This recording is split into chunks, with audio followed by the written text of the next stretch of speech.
Hello everyone and welcome back to another Fate video. Since everybody seemed to like the last one, I'm going to make even more people mad. This one I'm sure is going to be more controversial than the last, because people hold 4 stars a bit closer to their heart. Let me preface this with saying that all 4 stars are good to a degree. I would argue that all of them are usable. Also, this is not a waifu or husbando tier list, so when I say that a certain character is bad, I am not going after their personality or characterization. I'm going exclusively off of the gameplay. If you want to be upset with my picks for waifus and husbandos, I have tier lists covering both, so check those out. Also, I should preface this with the fact that all of these are going to be reviewed as if their skills were at 10, 10, 10, and let's assume around NP2, unless they are a welfare, in which case it is NP5. Also, this is JP relevant, so it includes all buffs released as of the uploading of this video. That's enough prefacing, let's get into it. Here are my picks for the top 10 worst 4 stars currently in FGO. Number 10 is the Assassin of Shinjuku. This man is an example of an interesting concept that looks great on paper, but in practice is terrible. I have done a fair amount of playtesting with him, and let me say it has not gone well. The Assassin of Shinjuku's role is twofold. Make stars so that he can crit hard, or make stars so that his allies can crit hard. His entire kit is geared towards this end. His first skill increases his star absorption by 600% and his NP gain by 30% for 1 turn. His second skill increases his quit, crick, and star rate up by 30% on a 5-turn cooldown. Seems pretty good so far. His third skill is a star absorb down with a 20-star star bomb. His NP is a single target quick that reduces quick resistance and increases his crit damage by 50% for 3 turns, and further decreases the enemy's crit chance as well. Again, on paper, this is great. Here is the issue. If you are using him as a DPS, you want him to be hitting his NP and crits as often as possible. So, his third skill is dead. His NP gain is atrocious outside of his first skill, so he immediately is getting a hit to his damage. His star generation is lackluster, so he needs someone to help him with that as well. If you're using him as a star generating support, his first skill is a dead skill, as you don't want him eating your main DPS's stars. Then all the other issues above still apply. Of the characters on this list, he is by far the most workable, but units in the lower rarities outclass him in these niches, such as Cursed Arm Hassan for star generation, or Kojiro for DPS crit damage. While I like the guy a lot, he needs a hand. Number 9 is Assassin of Pariso. I love Pariso's character, and she is great in every story role she has been a part of. She has a somewhat self-loathing motif, which makes it really cute when you cheer her up or compliment her. However, after looking at her kit, it is easy to understand why she is so self-conscious. It's bad. Let's take a look. Her first skill is a 100% NP seal for 1 turn. It is useful, but very niche. Her second skill is what enables her primary niche, which is curses. Chiyome lives and dies by her curse damage. This skill buffs her arts and also puts curse damage on her attacks for 3 turns. In the event that you are using her to solo, she can rack up some pretty substantial curse damage between this and her NP, which, while difficult, can be used frequently. It is a single target arts NP that has a skill steal and increases her curse damage by 200%. Her third skill is an evasion with a 30% NP gain, though mostly you'll want to use this for the evade in a solo context. Her issue is that she does no damage outside of this, and dots is incredibly niche. I will say though, it is good for challenge quests where the gimmick is high defense, or if you have Van Gogh, she can take advantage of the curse spamming. Outside of that, she doesn't offer very much to the fight. That said, show her some love because she is a good lass. Number 8 is Classic Nobu. I want her to be good so bad. I really do. But her kit is the antithesis of outdated in Fate. She has a party-wide NP gain up for 30% for 3 turns. This is pretty good. Her second skill gives her 100% damage against divine enemies for 1 turn. This is niche, but really good when it appears. And finally, she has a 50% crit up with a star bomb. She also touts an AoE buster NP that does additional damage to enemies with the riding skill. In other words, she is great at killing Ibuki Doji. On paper, this is fairly good, and the way you want to play Nobu is by spamming out her NP as often as possible, and using other terms to either get her stars or buff her damage. That is the key to her kit. If she is not critting, she does no damage. I'll be honest, if she had an NP upskill, she would be amazing. Alternatively, she would benefit from a single target NP as opposed to an AoE one. If she does not have a team built around her, she is awful. She also has no survivability, so she can't really eat NP, so she's very squishy as well. She is one good buff away from being really good, and no, Nobukatsu is not enough of a buff to keep her off of this list, though he does help her out. Number 7 is Lancer Medusa. I love the story arc for this character in Babylon. She just is a terrible unit, being outclassed by some 3-star and lower Lancers, not even just Ku, but honestly, Gareth, Hector, and Romulus all do more for a team than she does. Her first skill is a charm that only works on males, but tied to it is a 20% quick down debuff for the enemy party for 3 turns.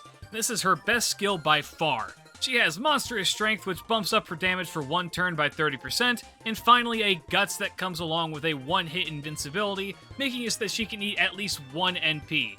However, this is on a 7-turn cooldown, which is very, very rough for her. Her NP is a single target quick hit that reduces the enemy's quick resistance by a further 20% and has a chance to stun. It does a healthy chunk of damage when it does hit.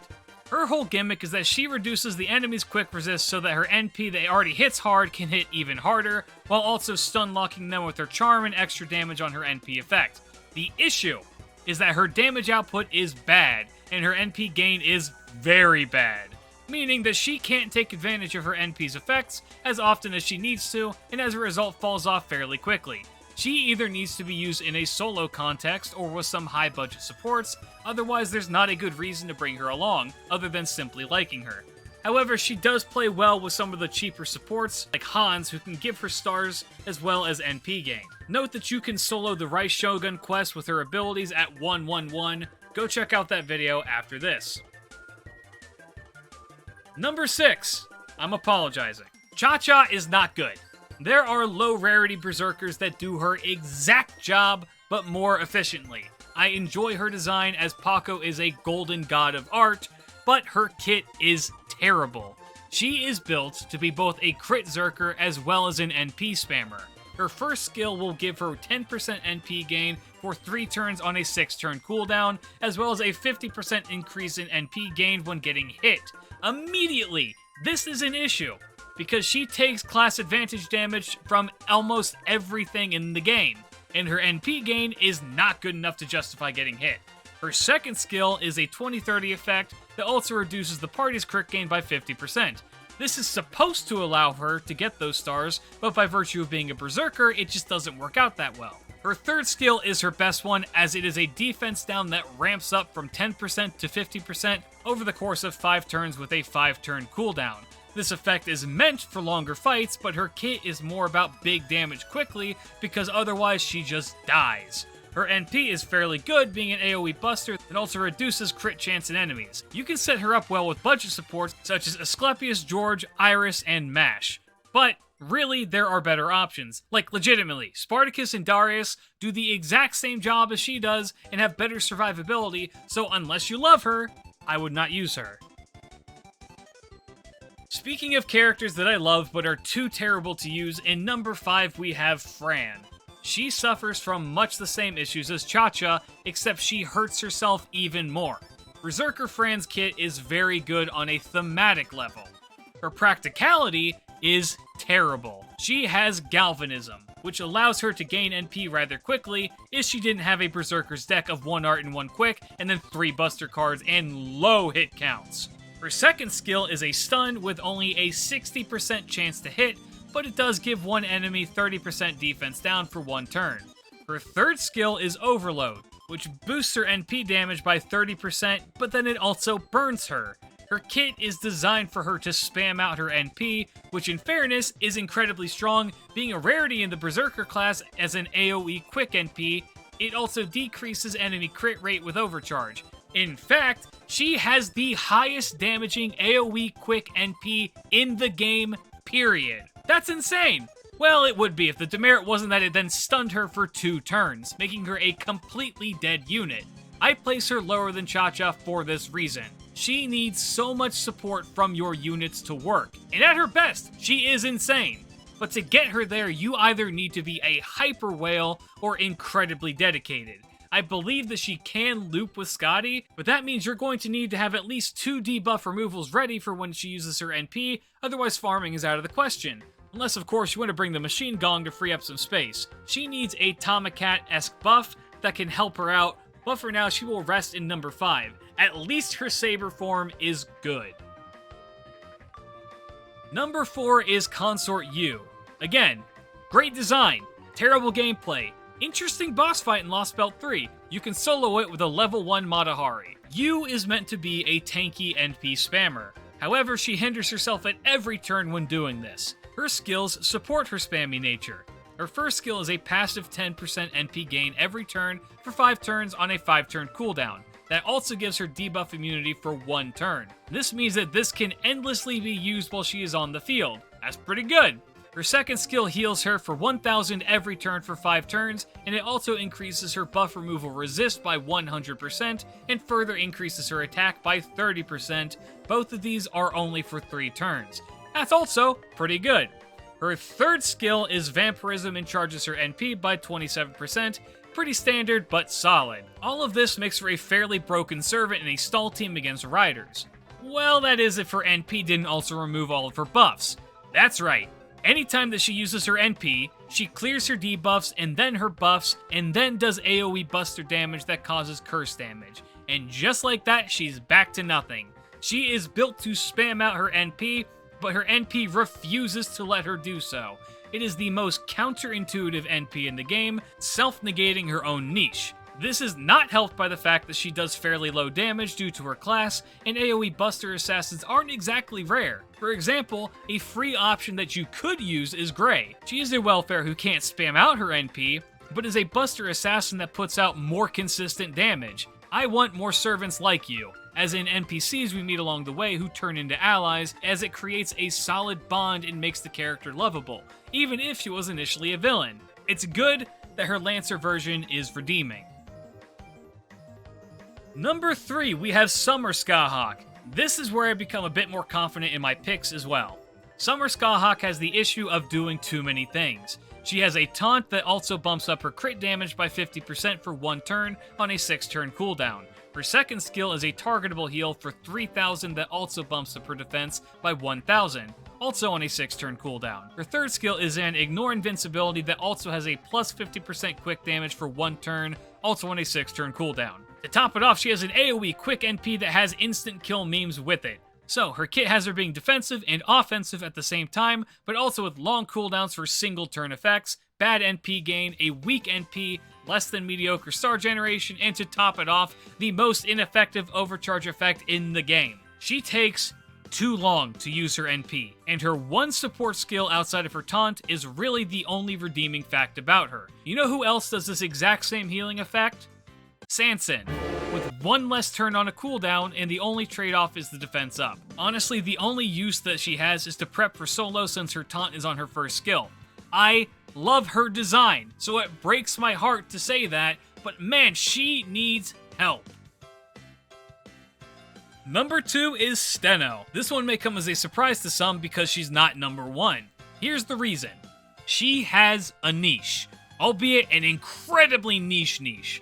She can be used in the context of a divine support against male enemies. Essentially, she can be used in a charm lock context to keep a male unit from doing anything, and as such, pairs well with other multiple charm units like her sister, Uriel. Like, honestly, she was made to assist Uriel, and Uriel is one of the best budget archers in the game, so she can actually make this work. Here's the problem, that is all that she is good for. Her first skill is Vampirism for 27%, exactly like Consort U's. Her second skill is a guaranteed charm against a male enemy on a heaping 7-turn cooldown. Her third skill is a 20% Charisma that further bumps a Divine Ally's attack by 20% more. This is on a 5-turn cooldown, so it will be up for most of the fight. Her NP is a buster for some godforsaken reason. I know why it is, but honestly, it does nothing but hurt her. It is a single target chance to instant kill a male enemy. If that fails, then she removes their buffs instead and also reduces their defense, and then finally charms them. Here's the thing. She is so close to being good. If they buff her charm to be AoE or do something else and reduce the cooldown, then she would not be on this list. She would be semi-viable as a support. Alternatively, if her NP was AoE or increased the instant kill chance against servants in specific to make it consistent, she would still not be great, but more usable. I want her to be good, but man, it is hard to justify bringing her. And number 1, we have Irisfeel. Here's why. She was added to the game during a time when the devs were clearly trying to figure out what they wanted the game to look like in the future. This is why characters like Medea Lily and Mama Iris exist. They are a rollover from the time when the devs thought that healers would be viable. A straight-up healer has been proven to be not viable in regular gameplay. To date, the characters that I would classify as white mages in FGO are Iris, Medea Lily, and Asclepius. Nightingale is an honorable mention there, but she is more of a buster support rather than a pure healer. So, what do these other two do that Iris does not? Both Medea and Asclepius do more than just heal. Medea's NP allows her to clear debuffs as well as heal, and the rest of her kit allows for her to heal often and frequently, even having one of the best skills a caster can have in rapid casting, allowing for even more NP spamming. So she works well on a stall team for squishy servants. Asclepius was DW essentially giving the middle finger to Irisfeel because he does everything that she does and more. He has a 20% NP gain for the party that also clears debuffs, an NP seal that increases NP gain rate by 30% for 3 turns, finally a whopping 5000 HP targetable heal that increases debuff resist by 50% on a 5-turn cooldown. He also has an AoE party buff that grants a 3-turn passive heal, guts for everyone but him, and debuff immunity. To compare, Iris's first skill is a 7-turn cooldown increase to her own healing for 1 turn. Her second skill is invincibility for 1 turn and has a 30% NP gain up. Her third skill is a targetable 3000 HP heal on a 5-turn cooldown. Again, Sanson does this exact same thing. Her NP is a party-wide 3000 HP heal for the party and grants guts to everyone. Couple this with poor NP gain rate and no damage, so she can't even add anything else to the team or spam out her healing. She is outclassed by every other servant like her. I know it is possible for her to solo the tree. This is not a good enough excuse to take her off of this list. I love Iris design-wise. She's a mix of beautiful and adorable, but good lord, her kit is outdated. Her kit needs a whole revamping for her to work properly, and I pray that we see it someday. Or give us a summer version, cause hot damn! But that's it! Thank you all so much for watching, I really hope that you enjoyed it. Tell me your picks down in the comments, like the video as it really does help out the channel, subscribe to catch these as they go up, follow my Twitch for significantly less structured content. I also have a Twitter, but for now, keep your chin up. Peace.